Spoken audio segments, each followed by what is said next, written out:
Hi, welcome to my YouTube channel, and it's Friday.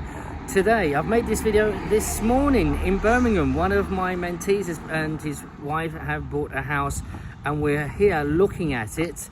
I'm going to take you through a video through because it looks like we might be assisting on the refurb, and so I'm here to advise. But we have started up a refurb company and we're going to put a tender in to see if we can do this for them, and if we do it, you will get a weekly update, and we're looking at doing time-lapse on how the refurb goes, what we're doing and what it be. So I'm going to walk through now and show you exactly the condition it's in now, and we will take it from there. So here's the house, in we come. So you can see now straight away there's interesting little place there. Looks like we're going to open that up, make it for coats and things like that. In here, as you come, you can see everything's been ripped out. Now, one of the things is asbestos everywhere, so that's all going to be taken out. This is a downstairs toilet, so it all needs to be ripped out. The toilet's gone, as you can see. It's going to be half tiled, new suite in there. It will look amazing. As we come through, staying on the ground floor, we have here a living room, if you like. Here, big window. Now, unfortunately, the floor has asbestos, the ceiling has asbestos. They're both being ripped out, and then we will come in and have a blank canvas. Now, we've looked at these radiators because these radiators aren't in bad condition. You could use them, but I'm advising for the cost of them to replace them with brand new ones because they're much more efficient. Because you can see, these are singles. Most of them are singles. There's a couple of doubles there, but we'll be able to reduce the size and create more efficiency. The doors. Now, you might look at the doors and think, okay, they're not too bad. They're not too bad. But again, we're going to change those. We're advising to change to make solid doors and with the special latches that I often use. So coming in here, back down the hallway, there is a garage, of course. Now, we're going to contact the planning department. We're going to see what is necessary. This might be stage 2 of the refurb because this will take longer to get permission, I believe, that we need to do it. So we have an upstairs. Now, this is a 3-tiered property because we have a basement, which is the ground level, if you like, at the back. I'm sure many of you understand what I'm talking about. But again, you can see it has been all stripped out, which is great. But what we're going to be doing, here's the bathroom. So the bathroom, really good planning here. So what we're going to do, the boiler, we're looking at re-situating this boiler in the loft. That'll get rid of this stud wall, make this bathroom much bigger. The toilet will be going here. Beautiful counter and sinks here.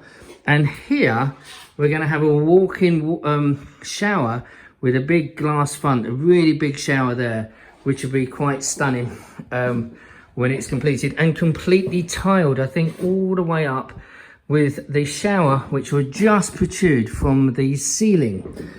In here, another bedroom, good sized bedroom. Again, it's all been stripped out. It's ready to have all the asbestos taken out. Here is a little cabinet space, if you like, and this is the original heating when these houses were built in about 1965. This was the original heating that would flow through. It's all been discontinued. It's cut off at the base. So what we're going to do is rip that out, but we're going to keep the wardrobe, and we've looked at different things of doing. We're going to let that be a storage cupboard for the house upstairs. We could have easily cut that wardrobe out and made this bigger. We could have even done a wardrobe in here, but as you can see, it's still a big room. And if you think about living space, you could certainly put the bed down there, you could put wardrobes down there, all sorts of things.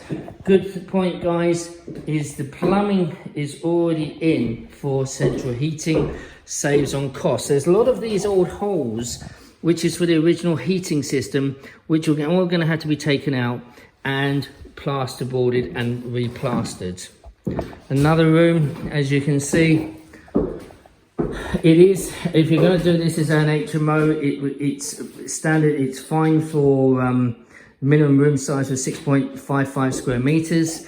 We are checking all of the doors for the actual sizes, and we hope that when they were made in 1965, that we can still use or find the same size. Otherwise, what does that mean? That would mean that we'd have to change all the architraves and widen the doors, which we really hope we will not have to do. Otherwise, we keep the original doors. We'll see. We will see. So all of this, we're taking copious notes of everything. Back on the level floor where we came in, and this is going down, if you like, the basement, but it actually is level with the garden at the back, as you will see. So in here, very much a bit of a nothing room. I'm going to show you this now, lights on. So certainly can't use this for much. It looks like it's going to be left as storage. There's no plumbing, there's no water in here. In actual fact, there is a gas mains running here, and we're going to take some advice on that, because as you can see, there is some ventilation. So we're just going to check the regulations on what we need to do with that pipe there before we box it back up, tidy this up, make it nice. There's a slight bit of damp which we'll sort out, and then this would be, maybe, I don't think it's cool enough for a pantry, but it could be something like that, some sort of storage for there. As you can see, nice bit of understairs storage. Might box that off, and so you can put other things in there, such as hoovers and things. Another one of these great vents which is going to be blocked up, and now we have quite a big kitchen. Very interesting. So the plan is we're going to open this up and look at making right here a double fronted sort of French doors here, change this window and put it here, and then the kitchen will run all the way along this wall. There'll be a central island here and just some space on top here, and then there will be dining table area here. Interesting point though, in the other houses around, they've actually gone through this wall. So when you open that up, it's plasterboard. It seems to be a doorway through, which we're going to explore. And if the doorway's there, then that will open up, and other people are saying it's a good sized room. And so it could be a dining room, certainly no windows in there, but it could be a dining room or utility room or something. Certainly it will make a difference. As you can see, the garden just needs a little bit of TLC to tidy it up, cutting it back and making it nice. It's a good job, it is. The electrics, some of you are asking me, Trevor, what about the electrics? That's a good question. The electrics so far, we believe, are fairly good, but the consumer unit needs to be looked at and replaced, we believe, because there are certain things that we want to do. One of the most important things in doing a property up is lighting. Lighting is crucial. So we've already had a chat with the guy whose property it is, and we're going to do a plan for some of the lighting. So for instance, when you are had a built-in wardrobe, if you've got spots coming down, when you open it, you suddenly you've got the light flashing when you open and close. So positioning lights can make a huge difference in the aesthetics, in the way that people want or don't want to live in that property. So lighting is a very key thing to get right, especially when you're renovating and ripping everything out and starting again. What we like is a blank canvas. Listen guys, if you like this video, please share it, put your comments down and put your questions to me. I'd love to hear from you and what you think about this place. If you've got any projects you'd like us to have a look at, as we're growing our company, it's getting quite exciting, and it's a nice job to do. Have a great week, stay safe, and God bless you. Thank you guys, bye-bye.